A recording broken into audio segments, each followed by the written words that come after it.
Hello students, very good morning all of you and welcome to the online English classes. This is Ranveer Singh, the English teacher. Dear students, as you know very well that in your last classes we have already discussed your first two chapters. Chapter 1, A Girl with a Basket, written by William C. Douglas, and next chapter number 2, A Fellow Traveler, written by A.G. Gardiner. And your chapter number 3, The Secret of Health, Success and Power. This chapter is removed from your syllabus.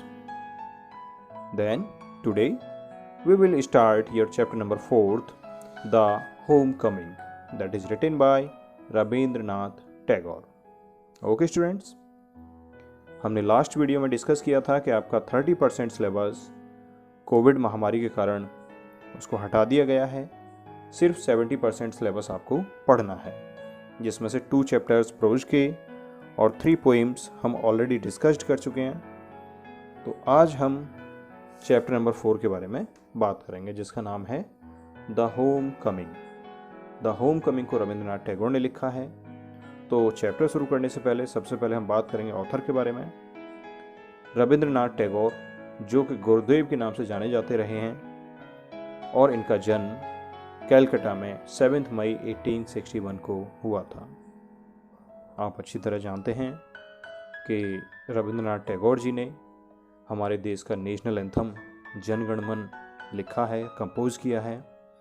इसके अलावा साहित्य के क्षेत्र में पहला जो Nobel पुरस्कार मिला था वो रविंद्रनाथ टैगोर जी को ही मिला था। इनका एक बहुत ही फेमस वर्क है गीतांजलि, जिसके लिए 1913 में इनको नोबेल प्राइज़ मिला था। उसके अलावा 1915 में इनको नाइटहुड की उपाधि दी गई, जिसको 1919 में 1919 में जलियांवाला बाग का जो हत्याकांड हुआ था उसके विरोध में इन्होंने नाइटहुड की उपाधि को वापस कर दिया था। तो बहुत अच्छे एक कवि रहे हैं, प्ले राइट रहे हैं, ड्रामेटिस्ट रहे हैं, नॉवेलिस्ट रहे हैं। सॉरी, प्ले राइट नहीं रहे हैं, पोइट, ड्रामेटिस्ट, नॉवेलिस्ट। तो उन्हीं का ये बहुत अच्छा एक चैप्टर है द होम कमिंग। आइए बात करते हैं चैप्टर के बारे में। बेसिकली मैं थोड़ा सा आपको इसका बैकग्राउंड इंट्रोडक्शन में बता दूं कि बेसिकली इसमें 2 मेजर कैरेक्टर हैं जो छोटे छोटे बच्चे हैं। एक का नाम है फटिक और एक का नाम है माखन। इसमें फटिक जो है, फटिक चक्रवर्ती इसका नाम है पूरा, ये 14 ईयर्स ओल्ड है, इसकी उम्र 14 वर्ष की है, और माखन इसका छोटा भाई है। इसका स्वभाव है एक ग्रुप में रहना, एक टोली बना करके चलना, उनका रिंग लीडर होना, उनका सरदार होना। तो आर.एन. टैगोर जी ने इस बच्चे की क्या मनोदशा होती है, बच्चे कैसा सोचते हैं, क्या पसंद करते हैं, किस तरह से वो बिहेव करते हैं, इन सारी चीज़ों को इसमें दिखाने का प्रयास किया है। और इसमें एक इनके अंकल जी होते हैं जिनका नाम है बिशंबर, और वो कलकत्ता के ही रहने वाले होते हैं। सारी चीज़ें आपको चैप्टर में आगे मिलेंगी। तो आइए बिना देर करते हुए चैप्टर स्टार्ट करते हैं। Phatik Chakravarti was ring leader among the boys of the village. Phatik Chakravarti ring leader यानी कि सरदार था बॉयज़ का, लड़कों का, अपने गांव में। A new mischief got into his head. उसके दिमाग में एक नया खुरापात आई। There was a heavy log lying on the mud flat of the river waiting to be saved into a mast for a boat. एक बहुत बड़ा लकड़ी का लट्ठा पड़ा हुआ था कीचड़ में नदी के किनारे, और शायद किसी ने डाल रखा था वो उसकी नाव बनाने के लिए। ही डिसाइडेड, ही मीन्स यहाँ फटिक चक्रवर्ती, he decided that they should all work together to shift the log by main force from its place and roll it away. उसने तय किया कि क्यों ना हम सभी इसको धक्का लगा करके और यहाँ से उठा करके दूसरी जगह पलट कर रख दें। The owner of the log would be angry. जब उसका मालिक आएगा तो वो नाराज होगा, and surprised, और हैरान होगा, and they would all enjoy the fun. और हम सभी उसको देख करके खुश होंगे, आनंद लेंगे। Everyone seconded the proposal. Seconded means यहाँ पे हर किसी ने सहमति जता दी। हर किसी ने उसको स्वीकार किया, सपोर्ट किया। Everyone seconded the proposal and it was carried unanimously. Unanimously मतलब सर्वसम्मति से, बिना किसी विरोध के इस आदेश का पालन किया गया। But just as the fun was about to begin, लेकिन जैसे ही यह फन शुरू होने ही वाला था, माखन, फटीक्स यंगर ब्रदर, साउंटर्ड अप, टहलता हुआ आया, एंड सैट डाउन, और बैठ गया, on the log in front of them all without a word, बिना कुछ बोले हुए उनके सामने उस लट्ठे पर बैठ गया। अब वो लोग क्या करने वाले थे, उस लट्ठे को उठा करके पलटने वाले थे, कहीं छुपाने वाले थे, लेकिन माखन जो कि फटीक का छोटा भाई है वो आया। साउंटर्ड मीन्स होता है ऐसे ही बेकार में घूमना, घूमते हुए आया और उस लट्ठे पे आकर के बैठ गया। The boys were puzzled for a moment, एक पल के लिए तो सभी बच्चे हैरान रह गए। He was pushed rather timidly by one of the boys and told to get up, but he remained quite unconcerned. उसको हल्का सा धक्का लगा करके वहाँ से हटाने का प्रयास किया गया। रादर टिमिडली, टिमिडली मीन्स डरते डरते, by one of the boys, उनमें से एक लड़के ने प्रयास किया, लेकिन वो रिमेन्ड क्वाइट अनकंसर्न्ड, लेकिन वो ऐसे बैठा रहा, उसने कोई ध्यान ही नहीं दिया, जैसे उसे कोई मतलब है ही नहीं। He appeared like a young philosopher meditating on the futility of games. ऐसा लग रहा था जैसे कोई बहुत महान दार्शनिक आकर के बैठा है और वो उस गेम की निरर्थकता, फ्यूटिलिटी मीन्स निरर्थकता, उस पर विचार कर रहा है, बड़ा गहन चिंतन कर रहा है। फटीक वाज फ्यूरियस, अब ये सब देख करके फटीक को गुस्सा आने लगा। माखन, ही क्राइड, वो चिल्लाया जोर से, Makhan, if you don't get down this minute I will thresh you. अगर तुम इसी मिनट यहाँ से नहीं उतरे तो मैं तुम्हें बहुत बुरी तरह से पीटूंगा। अब इसका रिएक्शन क्या हुआ? Makhan only moved to a more comfortable position. यानी उस पर उसकी बातों का कोई असर नहीं पड़ा, हल्का सा मूव हुआ और कंफर्टेबल पोजीशन में आराम से बैठ गया। Now if Phatik was to keep his regal dignity before the public, अब उसकी अपनी जो डिग्निटी, आत्मसम्मान है, रीगल मीन्स शाही सम्मान जो है उसका, अब पब्लिक के सामने उसे बना के रखना था। It was clear he ought to carry out his threat, तो ये क्लियर था कि जो धमकी उसने दी है अब उसे उसका पालन करना चाहिए। But his courage failed him at the crisis, लेकिन इस संकट की घड़ी में कहीं ना कहीं वो हिम्मत हार रहा था, उसका साहस उसका साथ नहीं दे रहा था। His fertile brain, however, rapidly seized upon a new maneuver which would discomfit his brother and afford his followers an added amusement. अब इतनी तो हिम्मत उसमें नहीं आई कि उसको जा करके पीट दे वो, तो अचानक से क्या होता है, उसका बहुत ही फर्टाइल, एक बड़ा उपजाऊ दिमाग है, खुरापात उसमें बहुत आती रहती हैं, तेजी से जल्दी से एक और उसमें खुरापात आई। मैन्योर मीन्स होता है एक नई तिकड़म या खुरापात, तो जिससे क्या हो सकता था, डिसकम्फिट, यानी अपने छोटे भाई, उसको बड़े भाई को, वो छोटा भाई है, बड़ा नहीं सॉरी, छोटे भाई को परास्त कर सकता था, हरा सकता था, और उसके फॉलोअर्स को और ज़्यादा आनंद आता, और जो वहाँ पे बच्चे थे उनको देख करके और आनंद आता। क्या था अभी तिकड़म? He gave the word of command, उसने कमांड दी, क्या कहा? To roll the log and Makhan over together, कि पलट दो माखन के साथ रोल को भी, यानी लट्ठे को भी पलट दो माखन के साथ ही।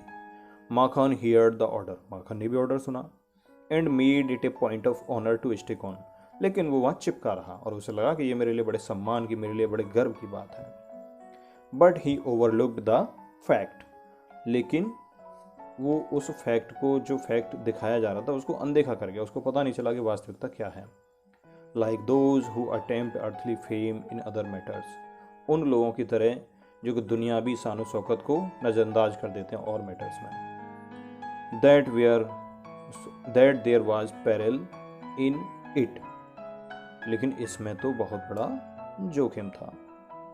क्या था वो जोखिम? The boys begin to heave at the log with all their might, अब लड़के अपनी पूरी ताकत से उसको लट्ठे को उठाने लगे, लेकिन उस पर बैठा हुआ है वो, अभी माखन बैठा हुआ है। कॉलिंग आउट, क्या कहते हुए? 1 2 3 गो। एट द वर्ड गो, जैसे ही उन्होंने गो बोला, द लॉग वेंट, वो लट्ठा उठा दिया उन्होंने, and with it went Makhan's philosophy glory and all, और लट्ठे के साथ साथ ही माखन की सारी फिलोसफी, उसकी भव्यता और वो सब कुछ था, वो सब चला गया, सब पलट गया। All the other boys shouted themselves hoarse with delight, अब बाकी सभी बच्चे बहुत जोर से चिल्लाने लगे, खुशी मनाने लगे। But Phatik was a little frightened, अब फटिक को डर लग रहा था। क्यों डर लग रहा था? ही न्यू व्हाट वाज कमिंग, उसे पता था कि क्या होने वाला है। लाइक द फ्यूरीज, फ्यूरीज बहुत ज़्यादा उग्र। ही रश्ड एट फटिक, वो जल्दी से फटिक की तरफ दौड़ा। He rushed at Phatik and scratched his face and beat him and kicked him and then went crying home. कौन दौड़ा? माखन जो जमीन पर गिर गया था वो जल्दी से उठ करके फटिक की तरफ दौड़ा और उसके चेहरे को बुरी तरह नोच डाला।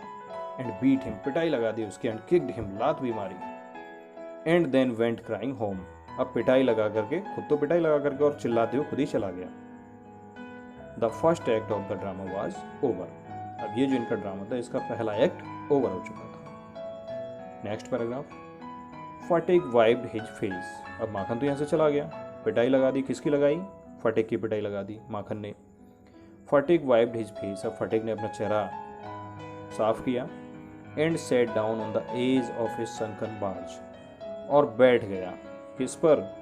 एक संकन बार्ज, संकन मीन्स वहाँ पर धंसा हुआ, कीचड़ में धंसा हुआ एक बार्ज, एक विशेष प्रकार की नाव थी जो कि नदी के किनारे पर थी, on the river bank. And begin to chew a piece of grass, अब उस पर बैठ करके अकेला घास का एक टुकड़ा उसने उठाया और उसको चबाने लगा।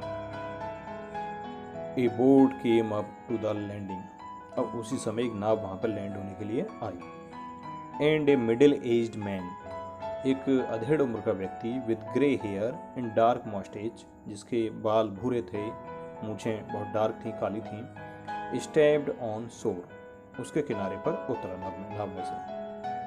ही saw the boy sitting there doing nothing, उसने देखा एक लड़का वहाँ बैठा हुआ है जो कि कुछ नहीं कर रहा है। एंड आस्क्ड हिम, और उससे पूछा, where the Chakravartis lived, Chakravarti कहाँ रहते थे? Phatik went on chewing the grass, Phatik को कोई फर्क नहीं, वो अपना घास चबाने में लगा हुआ है। एंड सेड, और कहा, ओवर देयर, वहाँ रहते हैं।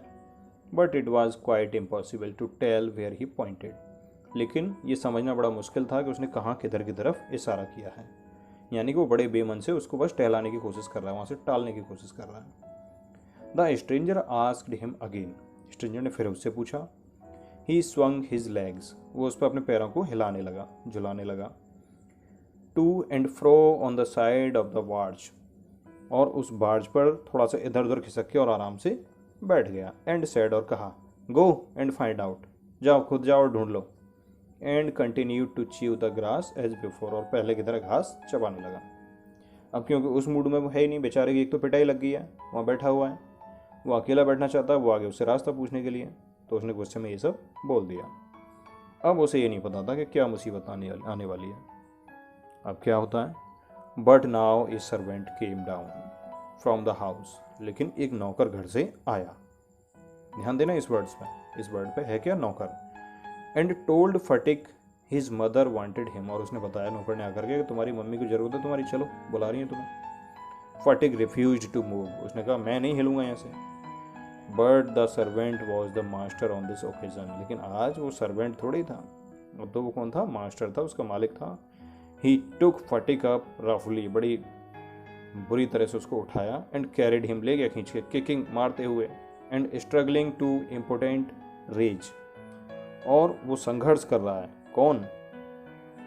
फटिक संघर्ष कर रहा है, लेकिन क्या हो गया? वो इम्पोर्टेंट यानी कि बेबस हो गया है, गुस्सा भी है, नाराज है, रेज।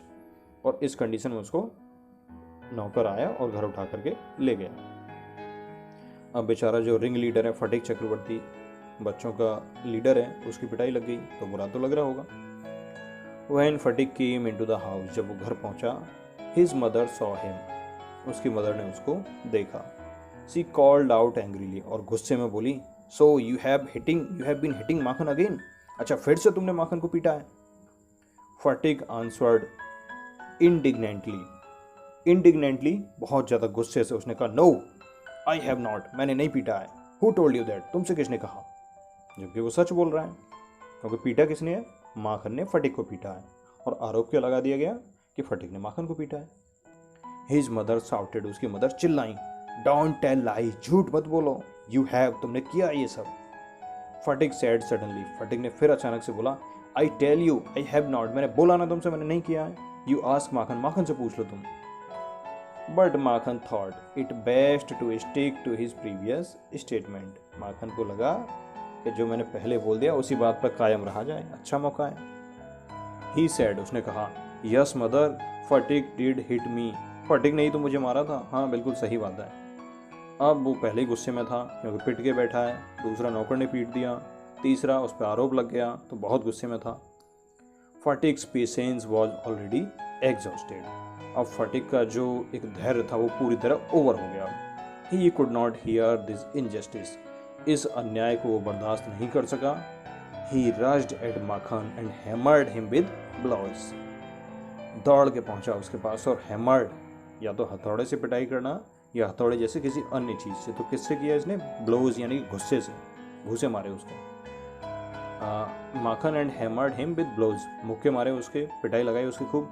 और क्या कह रहा है मारते हुए? टेक दैट, ये ले, ही क्राइड, एंड दैट, और ले, and that for telling lies, ले झूठ बोल रहा है, और ले, और ले, और उसकी अच्छे से पिटाई लगाई। हिज मदर टुक माखन साइड, अब उसकी मदर ने किसकी साइड ली? माखन की।